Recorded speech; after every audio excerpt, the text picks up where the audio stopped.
You are listening to This is Oklahoma, hosted by Mike Hearn, telling stories of Oklahomans and those that have made it their home. What's up, guys? Welcome back to another episode of This is Oklahoma podcast. Mike Hearn here, your host, back with another episode. Excited to share this episode with you today, but before we do, I've got to thank our sponsors. First of all, the Oklahoma Hall of Fame. They've been a huge part of this podcast for the last few years. So the Oklahoma Hall of Fame have been sharing Oklahoma's story through its people since 1927. For more information on the Oklahoma Hall of Fame, go to www.oklahomahof.com. And for daily updates, go to oklahomahof on Instagram and give them a follow. Our other sponsor today is the Chickasaw Nation. Now, the Chickasaw Nation have sponsored pretty much everything in Oklahoma. They're a huge supporter of Oklahoma, and it's an honor to have their name and their brand supporting this podcast. So a huge shout out to Governor Anatoby for supporting this podcast. It really means a lot.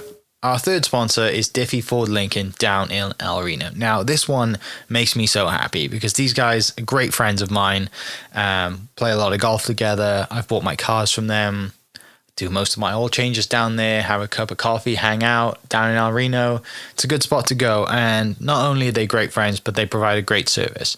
So for over 60 years, third generation family owned Oklahoma business down in El Reno. They're also in Bethany as well. So people in the Bethany area know the Diffies really well. But if you're looking for anything new, used, Ford, Lincoln, or whatever, I'm sure they could find anything you want. Check them out, diffieford.net, and then on Instagram at diffiefordlincoln. This episode is presented by the Choctaw Nation. The Choctaw people have a rich history and a bright future. At the Choctaw Cultural Center, you can take part in a story 14,000 years in the making. Stroll through our immersive exhibits portraying Choctaw life from the moment our ancestors emerged from the Nani Weha in Mississippian homelands to the Trail of Tears, where we lost so many loved ones, and finally to the modern-day tribe making a positive impact on local communities throughout southeastern Oklahoma.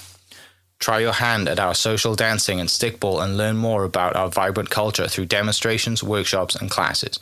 The kids will have a blast in our Luxie Activity Center. The Choctaw Cultural Center is more than a museum. It's a living, breathing experience. Visit choctawculturalcenter.com to plan your visit. What's up, guys? Welcome back to another episode of This is Oklahoma. Mike Hearn here, host, back with another episode up in the great city of Edmond today. I came here early, so there's no traffic. It's fantastic. But we're in downtown Edmond recording at around midnight, a new bar, is that what you call it? Jazz lounge. Jazz bar. lounge. Yeah. With my music connoisseur. I'm going to call you that because you're the only friend that I know that's really, really into the local music scene. It's a good title. I actually talk to a lot. But Noah Engh's on a podcast. Most people know you as Rachel's husband. Oh yeah, that happens quite a bit all the time.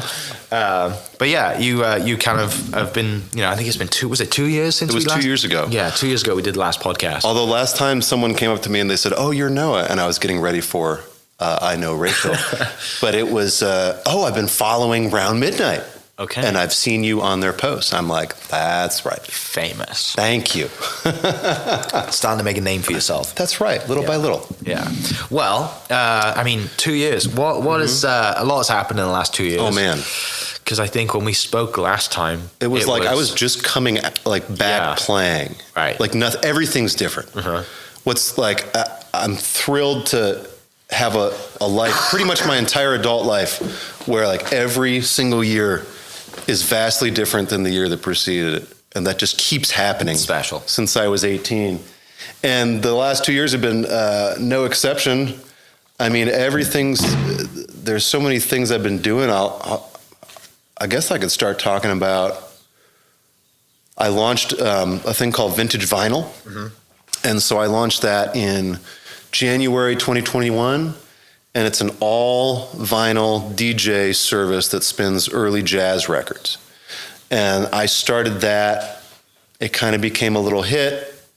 I hustled up, I think it was 75 dates for it the first year. And private events, bars, lounges. And then it's now had a home here at Round Midnight, which Ben Nockels and I opened just right after Thanksgiving this past year. So that's one of the big things that's been going on is Vintage Vinyl. It's like the best gig in the world. I just get to spin old cool records, jazz, hot jazz from the 20s and 30s up to pop jazz, 50s and 60s. We've been adding some 60s cocktail music. So it's been real fun to do. Yeah. And I've got other guys that spin when I don't. Yeah, and 2 years ago, like I said, that was the plan to start that up. And I think... Did I even have that plan 2 years ago? Yeah, maybe I talked about you it. also, because we were coming out of COVID, you also had that alter ego that you were playing. The uke in a suit thing? The uke in a suit thing. That died. That died. Of but course. It was good for its time. Of course. Right? It was something to do when I wasn't gigging. Yeah, and then there was I think you were maybe just playing just jazz stuff out at Well, I think the funny thing was 2 years ago I was starting back and I was playing a couple gigs at Burn. yes, And then I stopped playing at Burn. Yeah. They've had their ups and downs. They had a bunch of different managers, and I didn't gel with one of them, and I wasn't there for a while.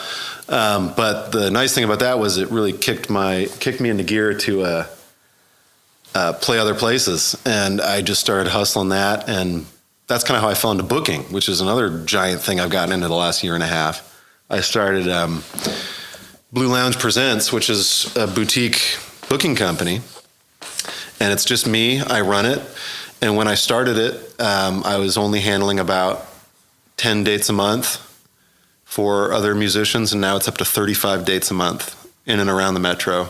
I handle dates for predominantly jazz, but I've now branched out because I just said yes to a new series that's acoustic top 40, which is not my wheelhouse, but I just know all those guys. acoustic top 40. Yeah, so just like covers, just Oh, okay. popular covers. Yeah, but all acoustic. Yeah, just that Chill, stuff. not like headbanging music. No, stuff. no. Just like that's like pretty common Oklahoma patio weather tunes. Yeah, And so I've been booking that, been booking jazz, and like I said, it's about 35 dates a month, and that feels manageable.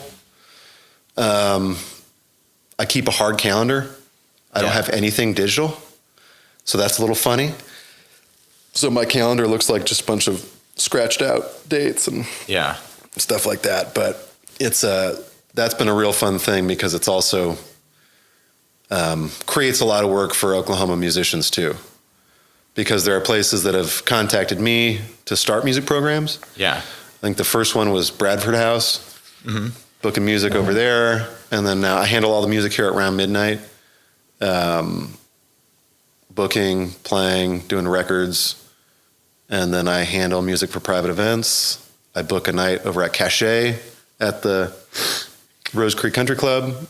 Okay. And then I also book their patio series. Yeah.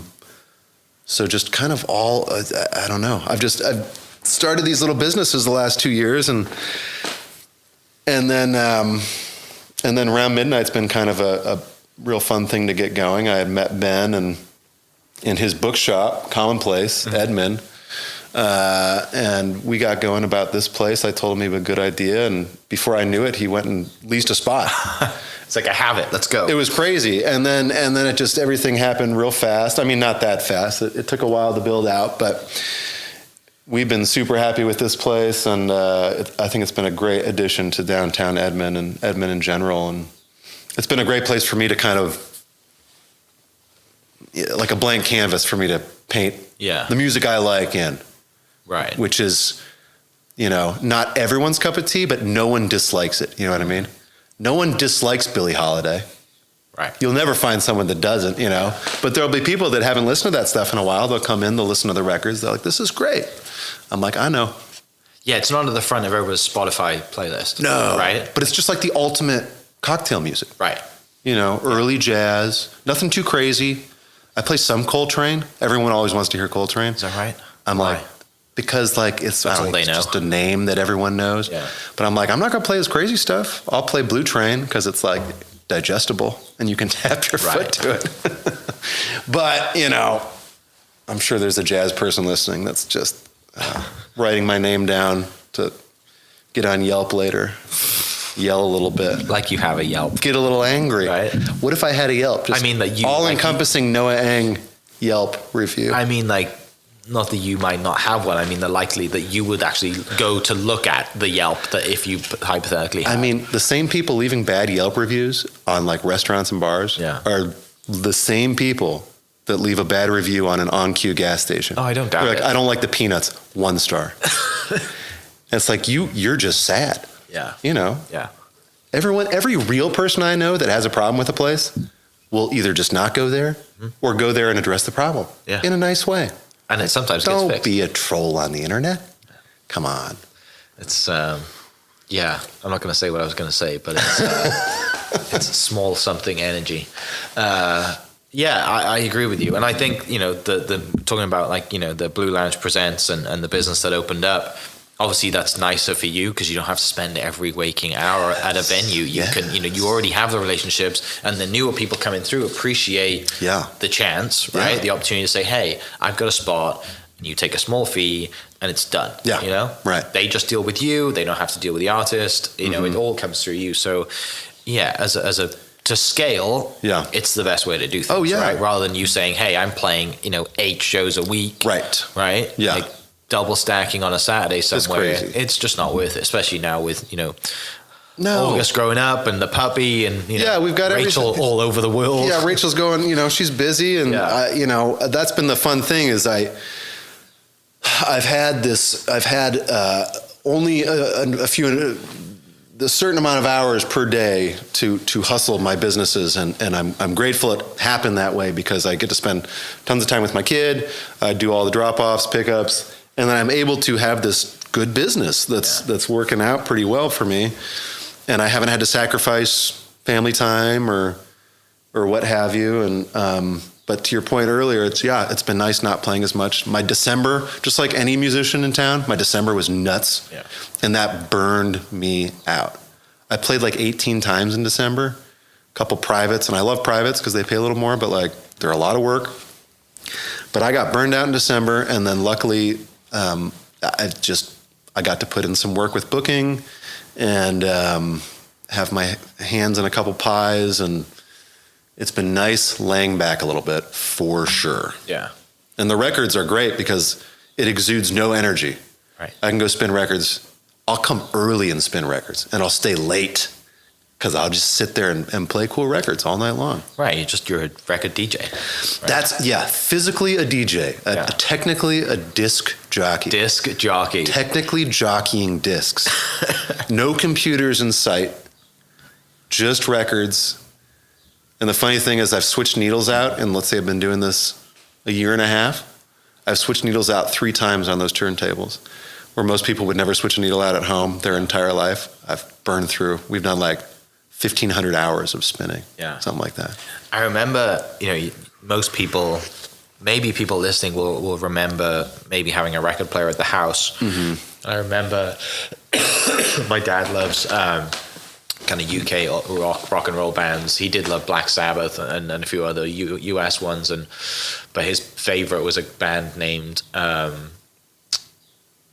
can't I remember the name of them? That's crazy. One of their famous songs was called "Rockin' All Over the World." Status Quo was the quo. What was their song? "Rockin' All Over the World." Oh, that's right. Okay, that was kind of like their big hit. Did he used to blast that at home? Well, he had vinyl records of it. No. And I remember as a kid, they were in the attic, and we'd converted our attic into a bedroom.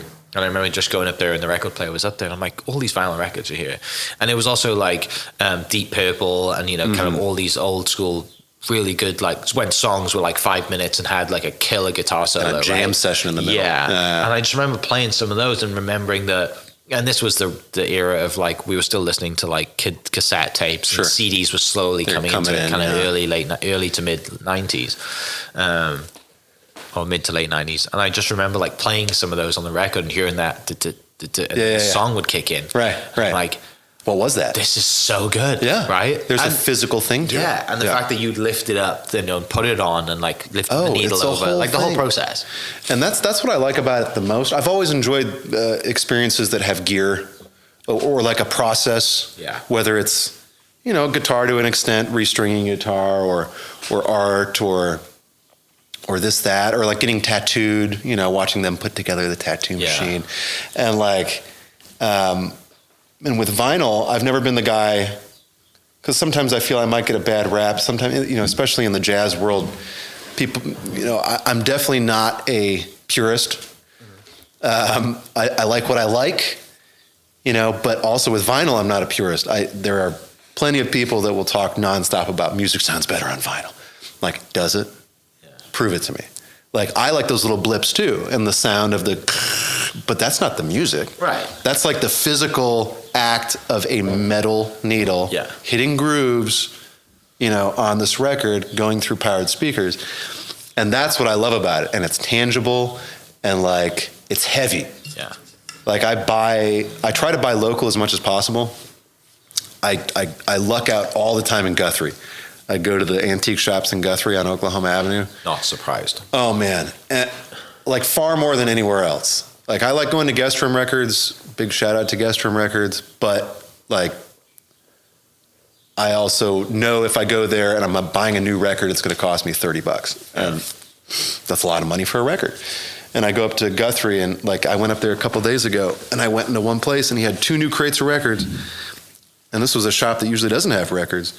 And he was like, some woman brought these, estate sale, $1 a piece. I bought 20 of them. Take the box. $20. Yeah. And and all of them are good.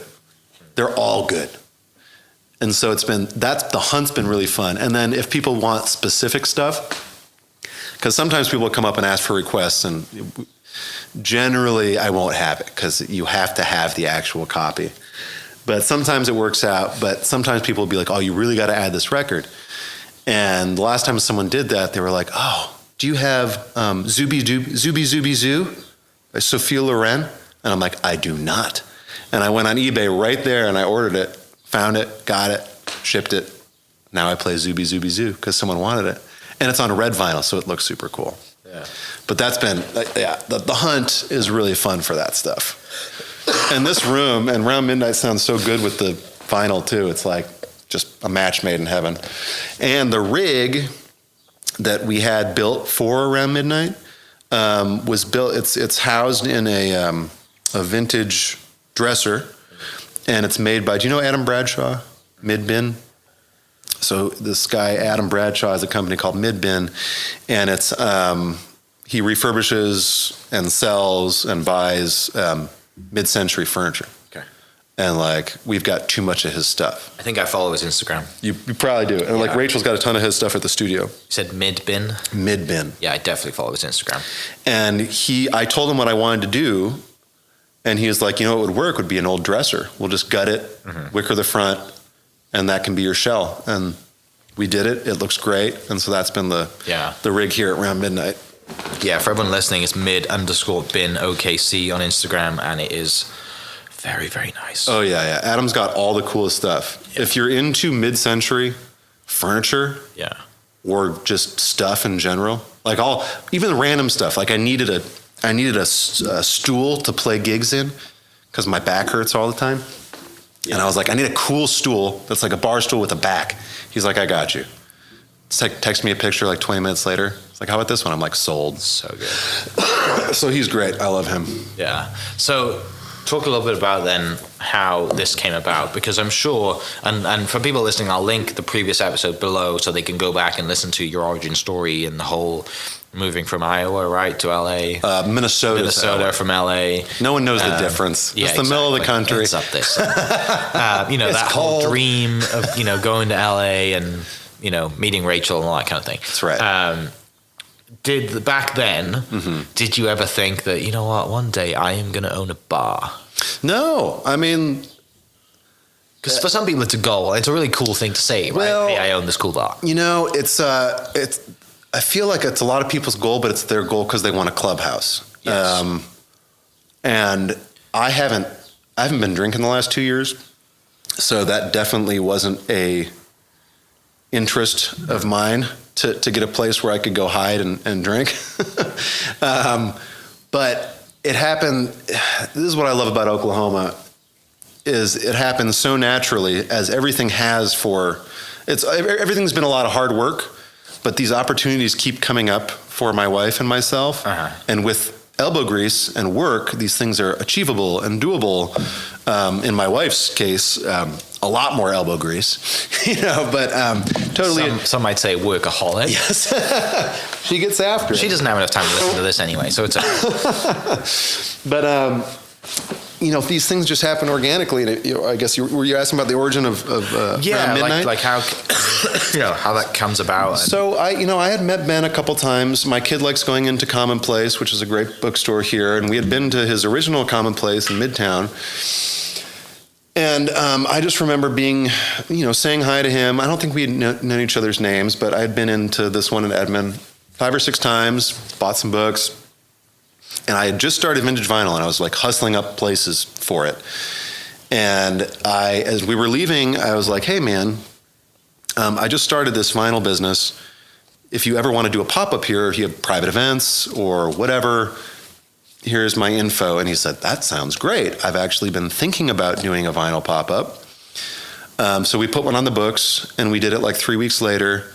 I brought my mobile rig, and it was great. It was just a super vibe. We invited people, and it felt exactly like Around Midnight feels, but it was just at his bookstore.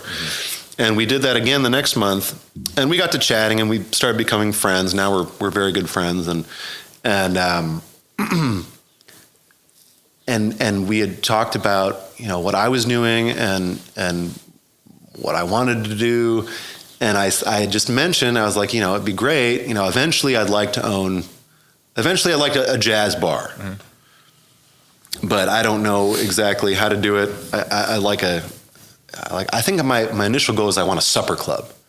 Sure. That has jazz, but like a lot of moving parts. Kind of like R&J's in downtown? Because that's the only one we have, right? Yeah. Only real one, I would say. It would be more like if you took like any one of our steakhouses that we have and put a jazz stage in it. Sure. More, but yeah, kind of like that, or Juniors, or, and so just in passing, I say that to him, and he's like, you know what? I've been thinking that my next concept could be a bar in downtown Edmond. And I'm like, sounds cool. And before I knew it, he had leased this space. Yeah. And he's like, I'm going to do it. He's like, you want to do it with me? And I was like, well, yeah, I'll help out as much as I can. I'll do everything you need, And so I was here before day one, and I was here when we exposed the bricks, and Ben put all the work into helping get this place designed and built and built out. And my job here is all the music programming. So all the booking of the music, anything to do with the piano. We've got I sourced this great 74 Steinway upright from Edmond Music.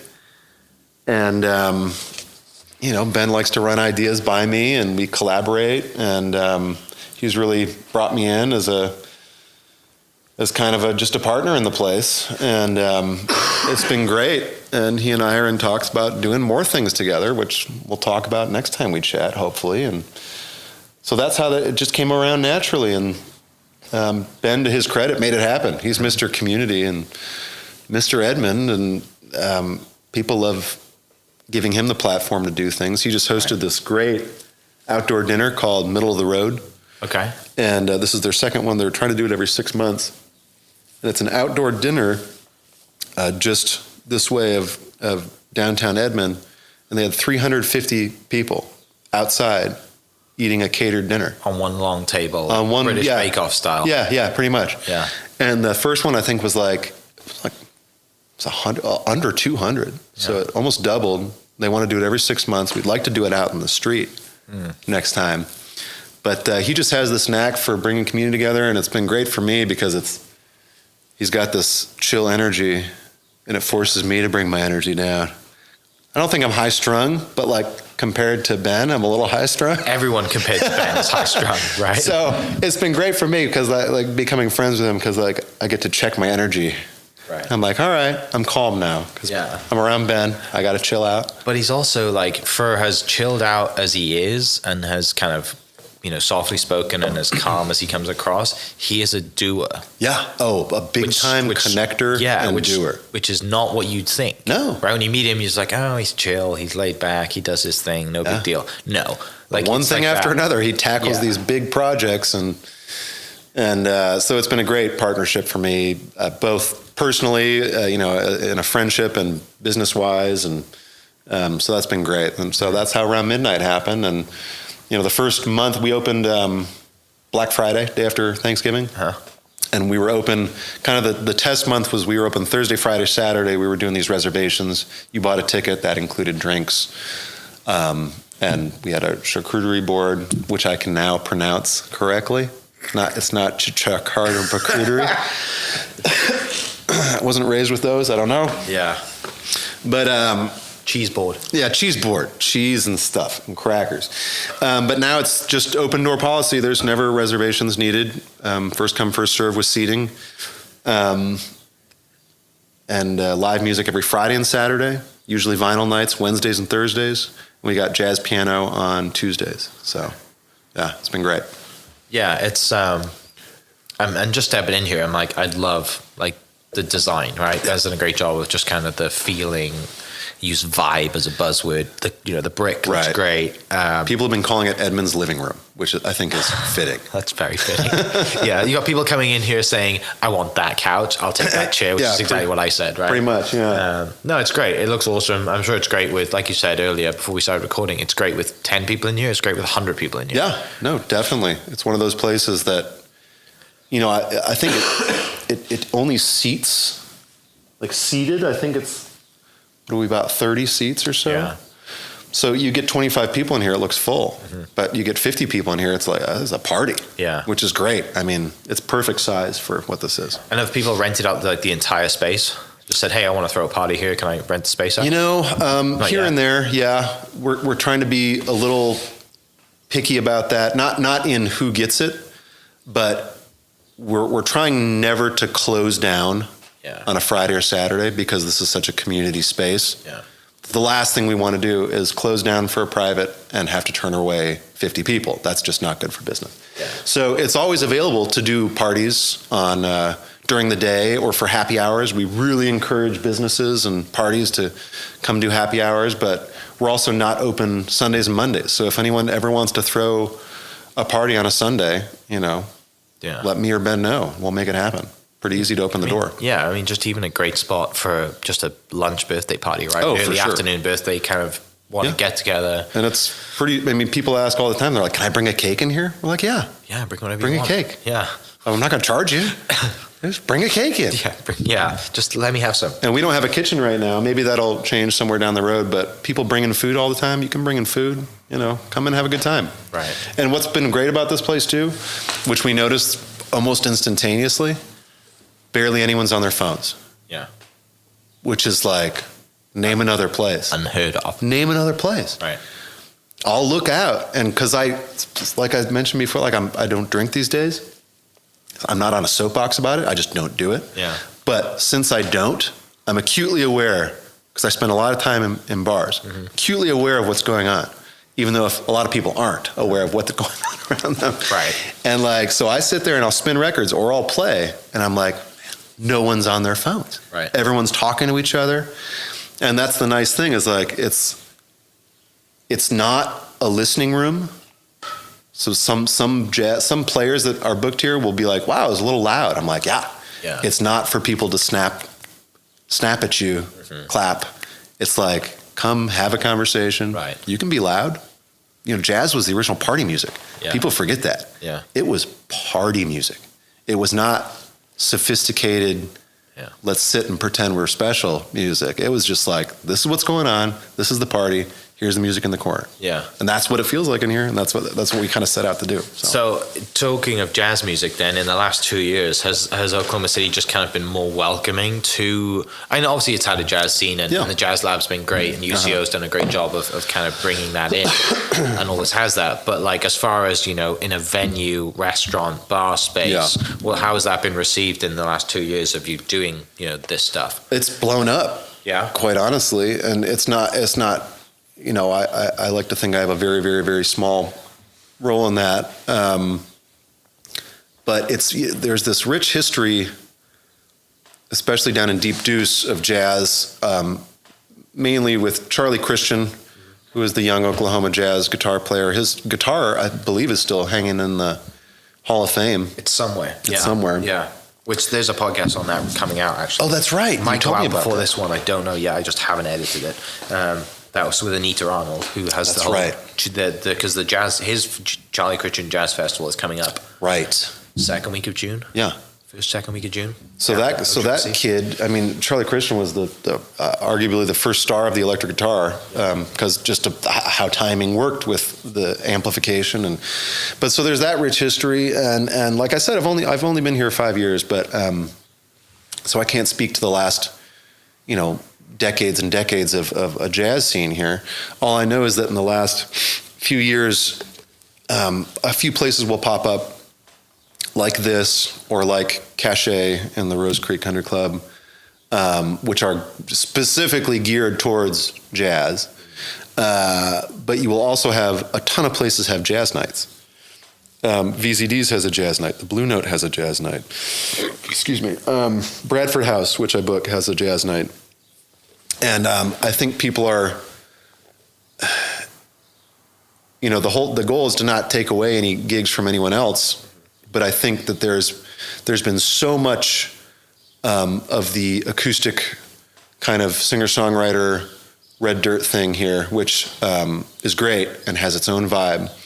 But there is something to be said about jazz, early American roots music, that as an entertainment that sets the vibe perfectly for so many places, and even places that wouldn't necessarily be a jazz place, like VZD's, and having a great jazz night. So I've definitely seen this bump, and it's been great because all the players I know in town are thrilled that there's more work than ever. And I don't know where that's going to go, other than I hope to see a few more places like Round Midnight that are a little more geared towards that. Because you can make a jazz night anywhere, but it's still not, doesn't mean it's a vibey jazz club. Not that we need 20 vibey jazz clubs, Right. But yeah, it's been a cool little thing to see. Like I said, I don't know where it's going, but I think everyone's enjoying where it's at right now for sure. And there's so many good players here. Yeah, that's the cool thing. There's so many good players, and I'm meeting new ones all the time. And now that I book a ton of dates for people. People are coming to me. They're coming to me with friends. They're like, you should check out this person. You should check out this person. And now I'm like, if I need a vibes player, I'm like, who I'll ask a couple people. Who do you know that does this? And I'll just, person after person, a lot of cool players in town. Yeah, I mean, you got to try and introduce people to that, right? You got to introduce people to, not like, is this, it's kind of like a blend, right? Yeah. It's not like, hey, we're not going from like what you listen to every weekend at your whatever bar, right, into like strict, like this is jazz, or this is blues. It's like, okay, let's slowly massage it in. Yeah, right. And then people like, you throw in a song every 3 songs, you might throw in one they know. Right. And then it's like, hey, let me educate you a little bit. Well, that's what's been nice about vintage vinyl too, is it's not music that everyone listens to. Right. But it always kills. Mm-hmm. Everyone loves it. And it's because it's a vibe, it fits the room, and like it's just cool. There's no denying it's cool music. Early jazz, early rhythm and blues. It's got that soul to it. And I think it's the same with live music. Yeah, no, you're not going to have a hard line of this is now what everyone listens to. Of course not. But I think supplying, because my thing with booking with Blue Lounge Presents, my tagline's been music that fits the room. Because like, how many times have you been in a restaurant, and this happens all the time. Like I was in a Mexican restaurant the other day, which will remain nameless. And I'm not joking. I sit down to order some food and the song Barbie Girl from the 90s is playing. Oh, that's just. And I'm like, this is not fit. This does not work. No. Am I saying that you need norteño music? No. Do you need ranchero music? No. But like, it's got to fit the room somehow. Yeah. And so I feel like there's always been a few places in town I've walked into, and I'm like, oh man, you took it 95% the way there. Yeah. And music is such a sensory thing. It's like walking into a bakery and it smells like baked goods. If you walk into a bakery and it smelled like a tire store, it'd be weird, It's like having that music and even if you just have a Spotify playlist in your restaurant or your bar or your business, put some thought into it. Like, that has so much to do with vibe and what people like. Right.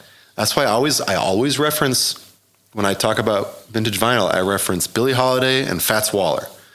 I'm like, I could just play Fats Waller and Billie Holiday and it would just set that vibe anywhere I go.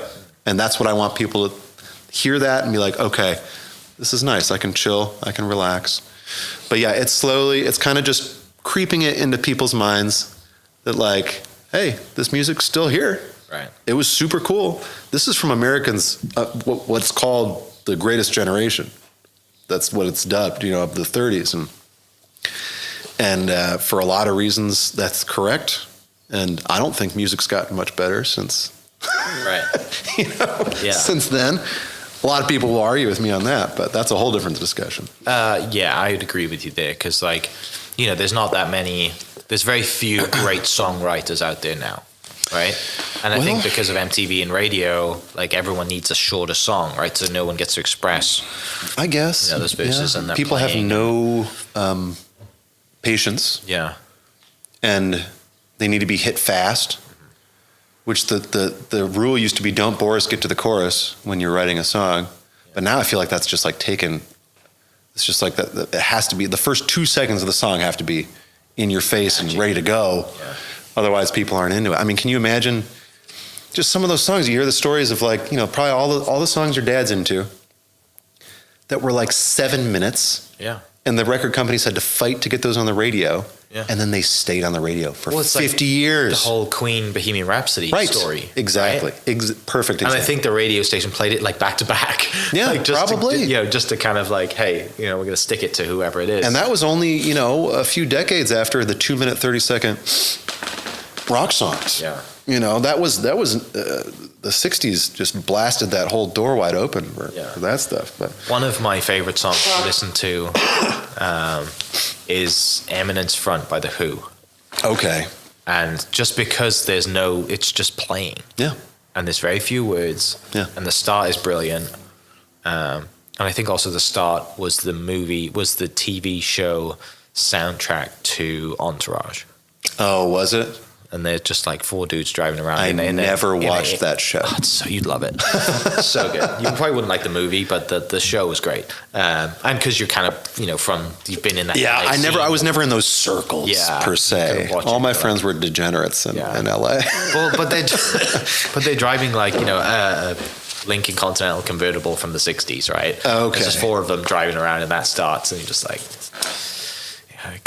I'm never going to get there. I'm never going to drive around in a 4-seater convertible. You could. There's a few people that look good in a 4-seater convertible, and they haven't really been successful in the world. You got to grow your hair out a little bit. Talking politicians. Hopefully, you get that reference, people listening. If you don't, I'm not going to name names. But it's just because there's it's a patient song, right? Yeah. And there's not yelling at you and heavy kind of. Get into it straight away. I don't think we're going to go backwards. Again, this is probably a whole nother topic, but I feel like there's going to be a generation of kids that walks away from tech. Yeah. I hope soon. It's been it's been work keeping my kid off of tech. Right. He's not a techie kid. How old's August now? He's 6.5. Okay. He's almost 7. He's barely ever on an iPad. I'm not even saying that to boast. I'm just that's what we set out. That was one of our goals, was just no, we're going to have an involved kid. When we're at restaurants, he's going to learn how to he's going to be nice to the staff. He's going to ask them questions, ask them how their day is. And that's what he does. And it's nothing against tech. Tech is a huge part of our lives, but it has to do with music too. I mean, there's this short attention span, and he's just got, I tried to listen to FM radio the other day and it was unlistenable. Yeah. Unlistenable. I was like, it's not even, I'm not even that old to be the guy I walk to school uphill both ways. But it's garbage. There's no argument. Right. You can't argue with me that that's good music. It just, that's not possible.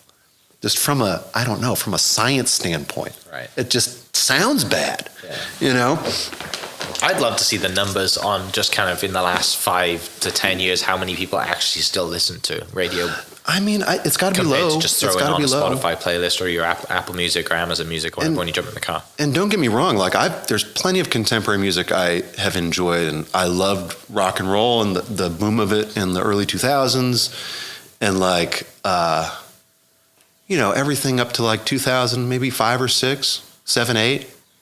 And then I just stopped listening to contemporary rock music because there was nothing. No, nothing. I mean, I remember like because I was more into rock and roll when I was a kid. And I remember like that when Velvet Revolver came out, you know, members of Guns N' Roses and Stone Temple Pilots. That was like the last thing that happened. That was the last rock thing that happened. Like, tell me a band, a rock band from 2017. Like, I have no clue. Maybe I'm ignorant to it, but like, are they doing it? I hope it comes back more. It's got to. History repeats itself, right? So it's got to come back. It's got to, but you also have to have kids that are willing to learn how to play instruments, which is another thing, because like people always ask, "Oh, does your kid play music?" I'm like, "Oh, not yet." Like he hasn't shown like an incredible interest. When he does, I'll nurture that if he wants. But I want him to learn music because it's a good discipline. Mm-hmm. Before anything else, it's good to learn something. It takes time. It takes 10,000 hours to become good at something, and that's to start being good at it. You know. So I hope we have a little bit of I hope we have a generation that walks away from tech a little bit. You know, this goes back to punk rock. I feel like there's, you know, punk rock happens every 20 years or so. And so we'll see. We need some more punk rock kids. Yeah, we need some more like we need some dirty kids playing guitar. Yeah. That's what we need. We need more dirty skateboarding kids playing guitar. Yeah. Not just skateboarding. Right? That's right. Yeah. That's no, I agree with you. I think there's just like I'm just thinking of Johnny Rotten. Yeah, right. Like back in the day, like Rage Against the Machine or whatever. Sure. You know, just kind of that group of or the whole punk scene from LA in the early 80s. Like just the whole DIY us against them thing. Yeah. Be really fun to see again. It would be really fun to see. Not that these are super punk rock and they're kind of mainstream now, but Blink-182 are coming back. You see that? Pop punk is back. So they started. They did Coachella, right? Yeah. Yeah, that's back. That says everything you need to know. Yeah, that's back, and that's real punk rock. Yeah. Brilliant. Talking of kind of live music, one of my favorite artists is coming to town this week, Gary Clark Jr. Oh, yes. Playing at Jones. That's right. Are you going to be there? I'm not going to be there. No. I'm terrible about going out. Yeah. I'm like your wife. I don't like going out. Yeah. But that's going to be a good show. So good. And like, I really respect that guy, and he came up like the right way doing it. Like he came up under Jimmy Vaughn in Texas and was just like that kid that showed up at all of Jimmy's gigs, and like he did it the right way. And he's super authentic and super cool, and that's gonna be a great show. And you know, Graham's been doing our mutual friend Graham Colton's been doing such a great job with Jones, and they've been getting so many cool acts, and I feel like they're sitting pretty for a nice summer. I saw Gorgol Bordello's coming there. Okay, who's that? Which is it's like where are they from? Eastern European like punk gypsy band. Okay, been around for like 20 plus years. But they just had Blues Traveler. They got Gary Clark Jr. That's going to be a fun show. I'm not going to lie. I tried to get on that show. I tried to open up. Well, yeah. Why not? I'm less merciless about it these days. But like, if I see something that comes up, I text Graham right away. I'm like, hey, be a good opener for this? Yeah. Me. A good opener or even a pre-opener. Yeah. Like, just get me there. I'll just play in the parking lot. Yeah. But there's so much involved in getting on those shows, and there's usually, you know. It's just like a tour thing, right? They've got the tour. Oh, they've either got an opener already, or like, imagine you're coming to town and you're selling out Jones. Yeah. Would you want someone that you haven't vetted yourself opening up for you? Yeah, of course. Absolutely not. Yeah, right. And I wouldn't either. Yeah. It's like, I don't know why I'd expect anything else from anyone else. You did open for Graham, though, on his return to the stage. Yeah, we did play. We did play in front of Graham for his 20-year homecoming. Yeah. And I know he's been doing a couple more of those across the country, so that's pretty cool. But no, you're going to be at that show, obviously. I can't wait. It's going to be awesome. It's May 5th, I believe. Nice. So yeah, Cinco. This Friday. Yeah, I'm pumped. It's going to be a good gig, and you know, I've seen him a few times now. I've seen him every time he's come to Canes.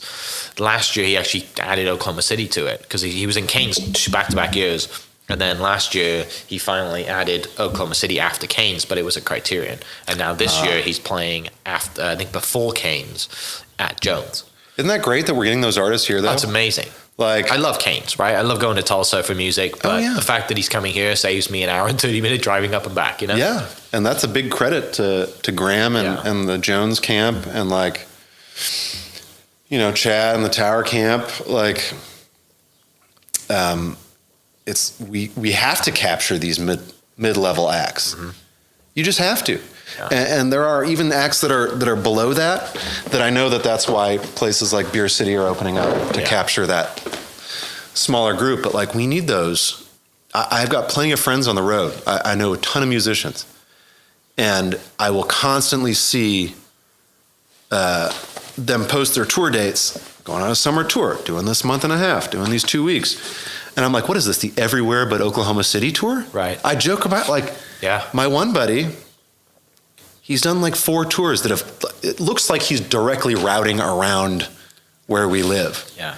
And I'm like, I'll book you a show. I'll pay for it. Just start building your audience here. Because you can build an audience here, you know? I understand it's financial and like, especially if you have a full band, like you don't want to take a day off. But geez, come here. We got people that like music.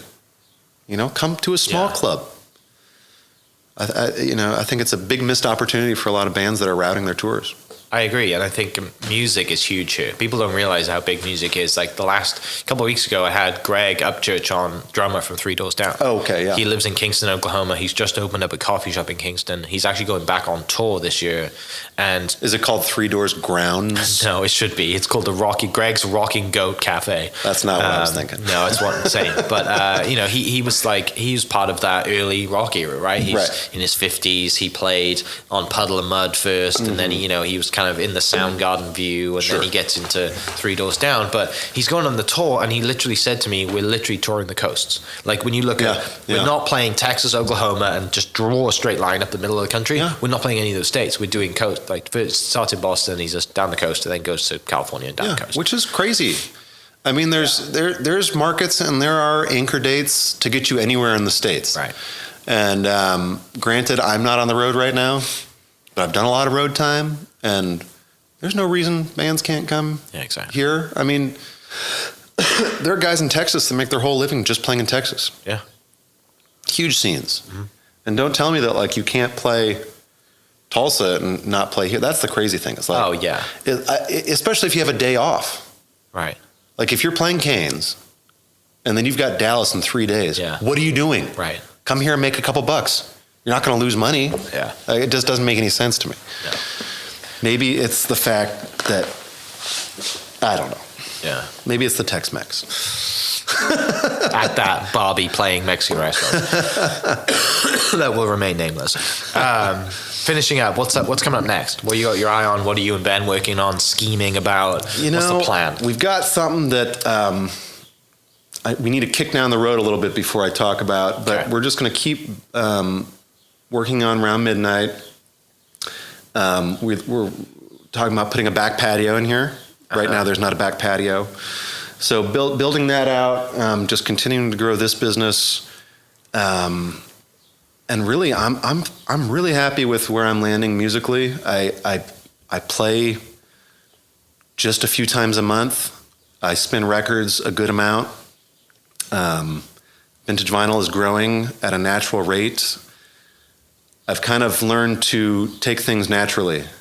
I have goals that I make every January or every New Year's Eve for the year, financial goals, things I want to do. But I've really learned in kind of a Eastern philosophy way of just you kind of got to ride it and just kind of go with it and take what comes and take the opportunities and don't try to push things. So really, if you want to come hang out with me, I'm at Round Midnight quite a bit, spinning records Wednesdays and Thursdays, usually. I'm playing here a couple times a month. And just grow this place, work on a couple other things, try to spend as much time with my family as possible, try to get my wife to chill as much as possible, and That's a never-ending that's right task. And then my kid's got summer coming up, so I'm going to try to keep him busy. That's the funny thing is I've taken on so much work this year that this summer is going to be a balancing act of my kid, his day camps, all my business, gigs, bookings. It's going to be a fun summer to figure out, but we're here for it. And hopefully I get to swim a bunch with my kid, which is, I taught him to swim a couple years ago, and now we like to swim a lot. So, That's awesome. yeah. Good. Last thing, you recently got a new hat. I did. Tell me about it. Thanks for bringing that up. Yeah. They look cool to me, right? Yeah. I don't think I could ever pull one off. Everyone says that until they wear a hat. I've never tried You know it. what the key is? Tilt it to the left. Literally that. Down, That's it. down and to the left or just to the left? Doesn't have to be down to the left. No? As long as it's not like way back into the left. True. Yeah. If you look at every cool picture of a guy in history with a hat on, it's tilted, Yeah. usually to the left. Okay. Men used to dress cool. They used to. There's no question about it. Yeah. I'm trying to bring that back somehow. It's an uphill battle. I need a clothing sponsor You do. to bring that Maybe back. you could have a hat sponsor. And so this hat came about. Ben had hired this guy named John Gang, Gang, to take photos of the bar. He's kind of new to Oklahoma. Him and his wife moved here, I believe, from Florida this last time. They just had a baby. And he's a brilliant photographer. He came in and took a bunch of vibey pictures here. He's done it a few times. We hired him to take pictures of some musicians for headshots. And he always had a cool lid on. And we had a conversation. He's like, oh, yeah, I make hats. I'm like, what do you mean you make hats? There's no one here that makes hats. That's like a Austin, Texas thing or a California desert thing. And I think it's called millinery. Is that what? Yeah. So it's John Gang Millinery. Yeah, that's his Instagram. And he doesn't have a ton of stuff on that Instagram, but you can go check it out. And I was like, make me a hat. And then that's how I realized how big my head was. And so I've got a gigantic head. And he made me this hat, and I love it. He made me this fedora with a wide brim. I like a wide brim hat.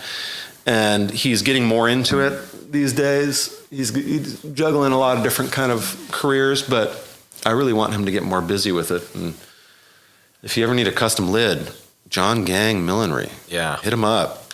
I'll give you his info. So I love that. I've got it in my car right now, ready to wear.